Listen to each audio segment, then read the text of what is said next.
Just quickly before we get into this video, this is actually the final video of a series that I've done in terms of picking one player from every single NFL team on the offensive side of the ball.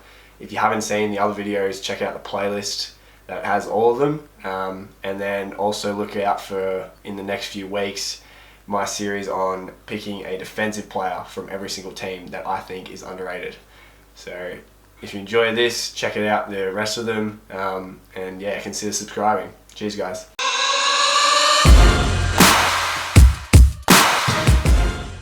Now here it is, the one fullback that I mentioned that would be on the list for the Baltimore Ravens. We're looking at Patrick Ricard. Now the position itself is quite underrated one. There's not many of them in the league, which is partly why, I guess, and the ones that are in the league, not many of them are used hardly ever. But Ricard fits into this Baltimore offense seamlessly.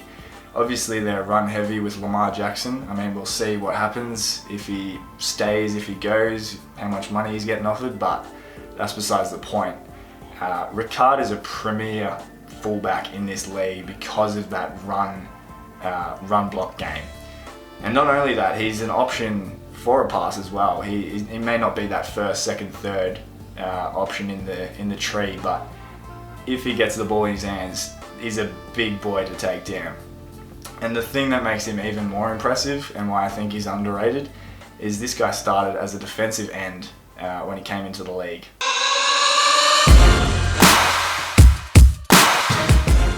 Now it's well documented that the Bengals Super Bowl run in 2021, this season, was plagued with offensive line issues. In particular, a league-leading 51 sacks to Joe Burrow throughout that season, to then also get sacked 19 more times in the playoffs alone.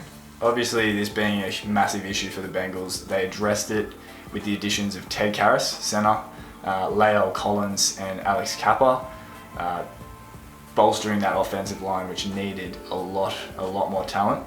And there was overall improvement throughout last season. However, it was still evident that it was not quite gelling.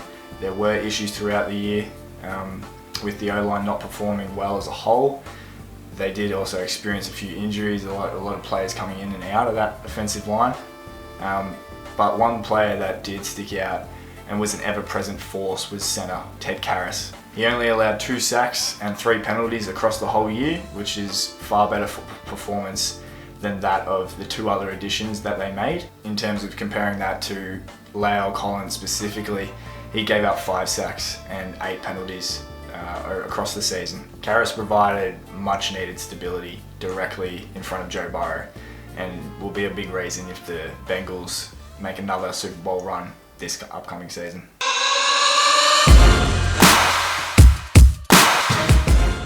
DPJ, or Donovan Peoples-Jones, had a somewhat breakout season in my opinion. But I believe he can go on to another level and become a star receiver in that Browns offense. Not necessarily the number 1, but a great 2 receiver in this league.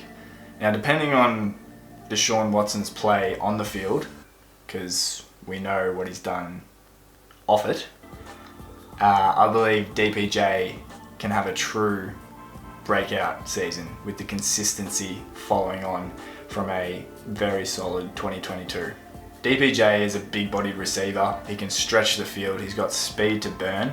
He showed that throughout last season, and I feel he has the assets to improve this play even more. It's especially unreal as well that he was just a 6th-round pick a few seasons ago.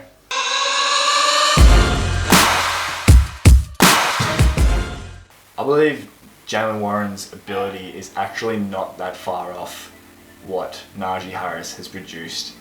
Now, that could be saying a lot more about Najee Harris than it is Warren, but I think to me, he provides a much needed difference, Jaylen Warren that is, to a Steelers team.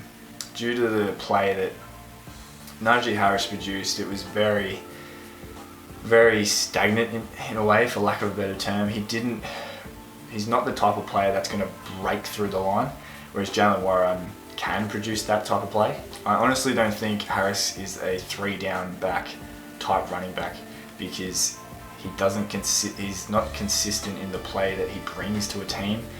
He's not, as I said, he's not going to break that line. An increased role from Jaylen Warren, I think, is warranted.